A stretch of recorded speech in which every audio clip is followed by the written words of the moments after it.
Good morning, everyone. It's 10 o'clock from a very bright and sunny London, a bright and sunny and deserted London, I may add.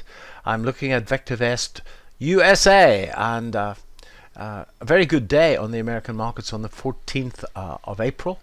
And as we can see, we go into the trading day in a very positive situation on VectorVest. The short-term trend is up. The underlying trend is up, but the underlying trend has not been confirmed, so we're still in a confirmed down situation. Those investors that are following our worry-free plan, for example, that uses the confirmed calls to tell them when it's safe to be in the stock market, would be still waiting and watching from the sidelines. So what have we got? We've got the short-term trend is up, the primary wave is up. We've got a green light in the color guard saying that the price of the VectorVest composite is weak, up day over day and week over week. We've got a black star that's flashing in that green light, which tells us that the price is up day over day and week over week, but there's the momentum is also rising. And the next market timing signal, which is also positive, is the so-called DEW. And I'll find that for us now. If we go to market timing, pull up the market timing chart, there we are, and I can load the DEW graph. There it is.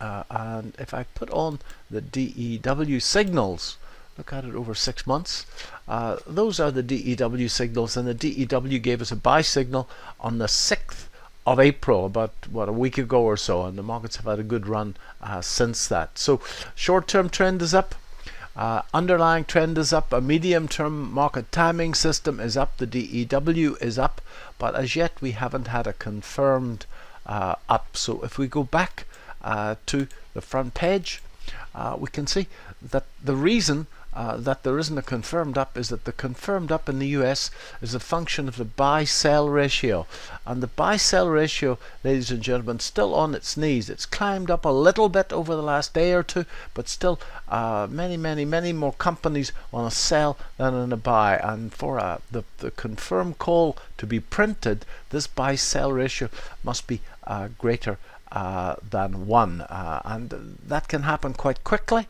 as the market takes off, but as yet no confirmed call. So let's have a look now at the S&P 500, and there's the SPX, and on the SPX I put on the medium-term timing system, which works exceptionally well on the SPX or the S&P 500. As you can see, a very timiest signal down on the 24th of February.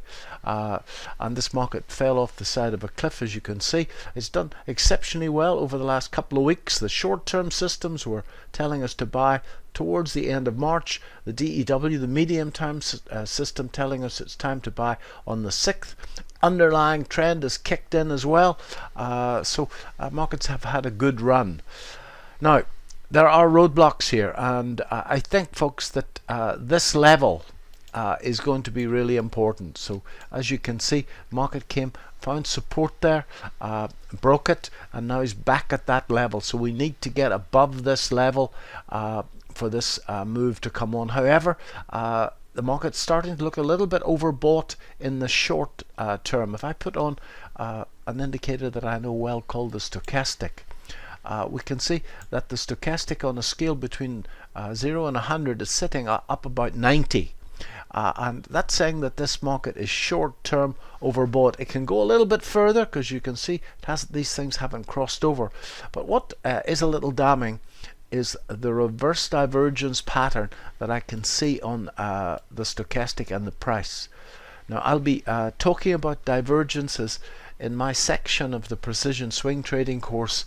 I'm doing the first 2 modules of that course, and if you can't see this now, you'll see it after the course, because the price has made a falling top here, but the stochastic is making a rising top. Now that's called reverse divergence, and it's a very strong signal of a change. So I think that we've got a very important couple of days here. This divergence can be blown out of the water, that's for sure, but I would expect some form of reaction around this 2800 level in the S&P, and I wouldn't be at all surprised to see this overbought market, even under the most positive circumstances, ladies and gentlemen, coming back for 3 to 5 days until this stochastic gets well down below 20 again, and the next leg up can start. So I think that very, very important 2 or 3 days in the market, and don't have to stress about it. The color guard and the primary wave on VectorVest will tell you exactly what to do. For short-term swing traders over 2 to 3 days, certainly a reversal today, and there can quite easily be a very nice short trade that lasts 3 to 5 days. I think that as this is overbought, those people that got into markets based on the DEW, got long based on the primary wave, folks, you should be tightening stops up around this level. Percentage wise, this has been an exceptionally good move. I think you want to lock in those profits. Very important day. I've said that 2 or 3 times. I could say it a dozen times. I think that if this market can get well above that 2,850, 2,875 on the S&P, then this market can move very strongly indeed. But the probabilities of a pullback over 3 to 5 days, I believe, are relatively high. I hope that helps in some way. I look forward to the day.